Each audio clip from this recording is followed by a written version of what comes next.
गरिबातल्या गरीब व्यक्तीचं राष्ट्रीयकृत बँकेत खातं असावं यासाठी पंतप्रधान नरेंद्र मोदींनी जनधन योजना सुरू केली। मात्र जळगावात पंतप्रधानांच्या या योजनेला हरताळ फासला जातोय। बँकेत खातं उघडण्यासाठी आलेल्या नागरिकांना वेगवेगळी कारणं देऊन परत पाठवल्याचा प्रकार इथं घडतोय।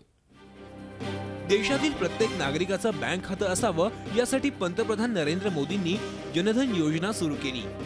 कोणताही एक पुरावा देऊन राष्ट्रीयकृत बँकेत त्याच दिवशी खातं उघडता येईल अशी ही योजना।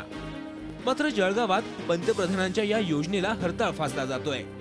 बँकेत खातं उघडण्यासाठी गेलेल्या नागरिकांना बँकेतून उडवाउडवीची उत्तरं देऊन परत पाठवल्याचा प्रकार जळगावात उघडकीस आलाय। जळगावातील ज्योती गुप्ता यांनाही याचा अनुभव आला। अखेर त्यांच्या पतीनं याबाबत थेट पंतप्रधानांकडे पत्राद्वारे तक्रार केली, तेव्हा कुठे त्यांच्या पत्नीचं बँक खातं उघडलं गेलं।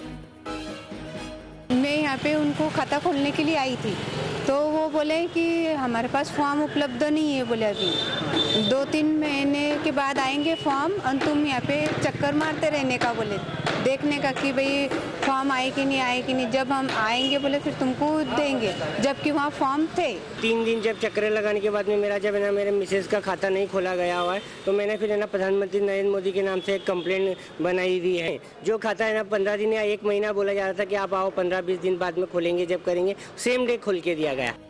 ग्राहकांनी केलेल्या तक्रारीमुळे आता बँक प्रशासनाचे डोळे उघडलेत। यापुढे कोणत्याही ग्राहकाला असा त्रास होणार नाही असं आश्वासन बँकेने दिलंय। जो हमारे कर्मचारी थे उनको लिखित में हमने उनके ऊपर कार्रवाई की है। जैसे हमारी विभागीय कार्रवाई होती है उसको स्पष्टीकरण मांगा उनसे। उसके बाद उनका स्पष्टीकरण मिलने के बाद जो नियमानुसार बैंक की कार्रवाई वो की जाएगी। और बाकी स्टाफ को भी हमने अभी निर्देश दिए हैं कि भविष्य में कभी कस्टमर्स को इस तरह से परेशानी नहीं होना चाहिए। सरकारची कोणतीही चांगली योजना अडचणीत आणण्यात अधिकारी आघाडीवर असतात, त्यातलाच हा एक प्रकार। त्यामुळे प्रत्येक वेळी तक्रार केल्यावरच नागरिकांचे प्रश्न सुटतील का, असा प्रश्न या निमित्तानं उपस्थित होतोय। Vikas Bhadane, Zee media, Jalgaon. Zee 24 तास रहा एक पाऊल पुढे।